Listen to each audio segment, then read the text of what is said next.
नमस्कार, आप देख रहे हैं उत्तर प्रदेश टाइम्स और मैं हूं आपके साथ ज्योति मिश्रा। आइए नजर डालते हैं आज की 7 बजे की 7 बड़ी खबरों पर। 6 दिसंबर को अयोध्या, संभल और मथुरा समेत पूरा यूपी हाई अलर्ट पर रहा। अयोध्या विवादित ढांचा विध्वंस की बरसी यानी 6 दिसंबर को मथुरा में किसी प्रकार की कोई घटना न हो, इसके लिए पूरी व्यवस्था की गई। लगभग 1000 पुलिसकर्मियों की तैनाती रही। अयोध्या, वाराणसी, मथुरा, आगरा, संभल, कानपुर और लखनऊ समेत राज्य के 26 जिलों में पुलिस टीम को अलर्ट पर रखा गया। श्री कृष्ण जन्मस्थान और शाही ईदगाह मस्जिद के आसपास चेकिंग अभियान चलाया गया। जन्मभूमि और मस्जिद क्षेत्र के 2 जोन और 10 सेक्टर में बांटकर महत्वपूर्ण पॉइंटों पर पुलिसकर्मियों को तैनात किया गया। इसके साथ ही हिंदूवादी नेता भी घरों में नजरबंद किए गए। पुलिस ने जन्मभूमि के पास संदिग्ध हालात में आई महिला को हिरासत में लेकर पूछताछ की। 6 दिसंबर के साथ ही आज संभल बवाल के बाद आज दूसरे जुम्मे के मद्देनजर संभल में पुलिस विशेष रूप से सतर्क रही। चौक चौराहों पर पुलिस तैनात रही। जुम्मे की नमाज के दौरान ड्रोन कैमरे से निगरानी की गई। दूसरी ओर बनारस के यूपी कॉलेज में भी बाहरी लोगों के प्रवेश पर रोक लगा दी गई। कॉलेज परिसर में मौजूद मजार पर किसी को नमाज पढ़ने के लिए जाने की अनुमति नहीं मिली। इसी बीच कई जिलों में पुलिस ने धार्मिक स्थलों पर बज रहे 10 कानपोड़ू लाउड स्पीकर उतरवा दिए। यूपी के सीएम योगी आदित्यनाथ का मैसेज क्लियर है कि किसी को भी उपद्रव करने की इजाजत नहीं है, जो करेगा उसे भरना पड़ेगा। वाराणसी के यूपी कॉलेज में स्थित मस्जिद को लेकर विवाद और तनाव दिनों दिन बढ़ता जा रहा है। शुक्रवार को जुम्मे की नमाज के दौरान 500 से अधिक छात्रों ने कॉलेज में भगवा झंडा लेकर प्रदर्शन किया।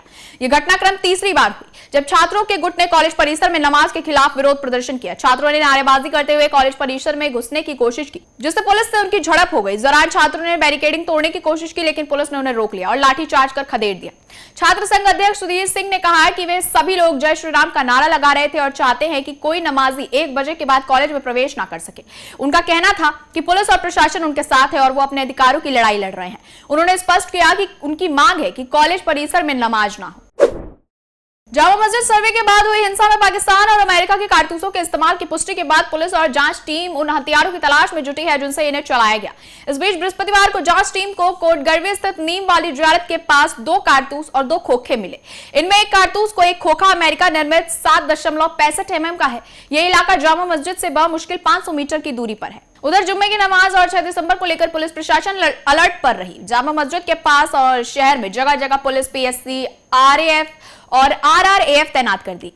एसपी बिश्नोई के अनुसार अभी तक जांच में 3 कारतूस और 7 खोखे मिल चुके हैं। इसमें पाकिस्तान निर्मित 9 mm का एक खोखा और एक कारतूस के अलावा अमेरिकन निर्मित 312 बोर का एक खोखा और एक कारतूस मंगलवार को बरामद किया गया था। स्थानीय फॉरेंसिक टीम ने विदेशी कारतूस और खोखे सील कर दिए हैं। छानबीन पूरी होने के बाद इन्हें जांच के लिए बैलिस्टिक्स विशेषज्ञों के पास भेजा जाएगा। एसपी ने बताया कि 24 नवंबर को उपद्रव करने के बाद उपद्रवी हाफिजों वाली मस्जिद की सड़क से नीम वाली जियारत की ओर भागे थे। यूपी के सीएम योगी आदित्यनाथ ने आज लखनऊ के हजरतगंज में बाबा साहब अंबेडकर की पुण्यतिथि पर उनकी प्रतिमा पर माल्यार्पण किया। इस दौरान उन्होंने कहा कि जब तक जिन्ना का जिन रहेगा, धरती से कोई अराजकता नहीं खत्म कर पाएगा। बांग्लादेश में अब सिर्फ 7% हिंदू बचे हैं और अगर नरसंहार होता है तो वो सारे खत्म हो जाएंगे। सीएम योगी ने इस दौरान विपक्ष पर जमकर हमला बोला। उन्होंने कहा कि दलितों को वोट बैंक की तरह इस्तेमाल करने वाले आज बांग्लादेश, पाकिस्तान में जो हो रहा है उस पर चुप है। संविधान में परिवर्तन करने वाले ढोंग रचने में लगे हुए हैं। आज बांग्लादेश में जो कुछ भी हो रहा है वो किसी से छुपा हुआ नहीं है। योगी ने कहा कि 1947 याद कीजिए, 1971 में बांग्लादेश में 22% हिंदू थे, वो अब घटकर 7 से 8% हो गए हैं। यही अराजकता चलती रही तो एक दिन नरसंहार में सब खत्म हो जाएगा। हिंदुओं को मारा जा रहा है, दलितों को घर में घुसकर मारा जा रहा है। बाबा साहब ने 1947 में भारत के बंटवारे की बात पर आर पार की लड़ाई लड़ने को कहा था।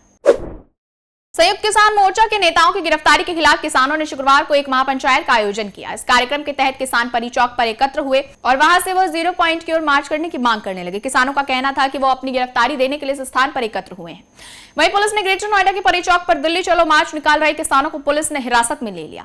समाजवादी पार्टी के महासचिव और सांसद रामगोपाल यादव ने इस पर केंद्र सरकार पर जमकर हमला बोला। उन्होंने कहा कि किसान आंदोलन कर रहे हैं क्योंकि सरकार उनकी समस्याओं को सुनने के लिए तैयार नहीं है।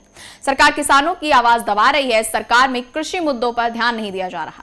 इन सभी मुद्दों को लेकर रामगोपाल यादव ने सरकार पर निशाना साधा। रामगोपाल यादव ने कहा कि सरकार को किसानों की मांग को गंभीरता से लेना चाहिए और उनसे बातचीत करनी चाहिए ताकि उन्हें आंदोलन करने के लिए मजबूर ना होना पड़े। उन्होंने आरोप लगाया कि सरकार किसानों की बातें नहीं सुन रही और यही कारण है कि किसान सड़कों पर उतर आए हैं। बेसिक शिक्षा विभाग ने परिषदीय विद्यालयों में बिना छुट्टी स्वीकृत कराए ही गायब रहने वाले शिक्षक कर्मचारियों पर सख्ती शुरू कर दी है। विभाग ने ऐसे शिक्षक कर्मचारियों के साथ ही संबंधित प्रधानाध्यापक, बीएसए और बीईओ पर भी कार्रवाई की जाएगी। यह भी निर्देश दिया गया है कि शिक्षक कर्मचारियों के सभी तरह के अवकाश ऑनलाइन ही स्वीकृत किए जाएंगे। परिषदीय विद्यालयों में शिक्षक कर्मचारी आपसी साठगांठ से बिना छुट्टी के ही काफी समय तक गायब रहते हैं। विभाग और निदेशालय स्तर से कराए जाने वाले औचक निरीक्षण में भी शिक्षक और कर्मचारी गायब मिलते हैं। इसे देखते हुए बेसिक शिक्षा विभाग ने अब सख्ती शुरू कर दी है। बेसिक शिक्षा विभाग ने कहा है हाल ही में न्यायालय में कई ऐसी याचिका दाखिल हुई है जिससे शिक्षक और कर्मचारी लंबे समय से अनुपस्थित होने के बाद भी देयकों के भुगतान की मांग कर रहे हैं। यूपी में शुक्रवार का दिन हादसों का दिन रहा। 12 घंटे के अंदर 3 बड़े हादसे हुए। पीलीभीत चित्रकूट के बाद आगरा में भी भीषण सड़क हादसा हुआ।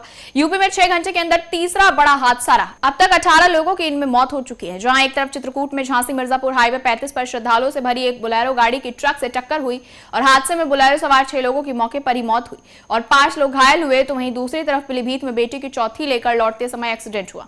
दावत वलीमा के बाद दुल्हन को विदा कर ले जा रहे वधू पक्ष के लोगों की कार टनकपुर हाईवे पर अनियंत्रित होकर पेड़ से टकराई।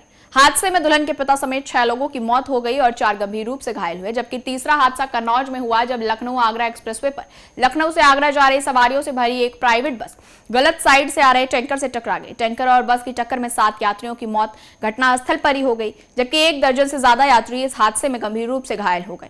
बस और टैंकर की टक्कर में घायल करीब 1 दर्जन यात्रियों को सैफई मेडिकल कॉलेज में भर्ती कराया गया।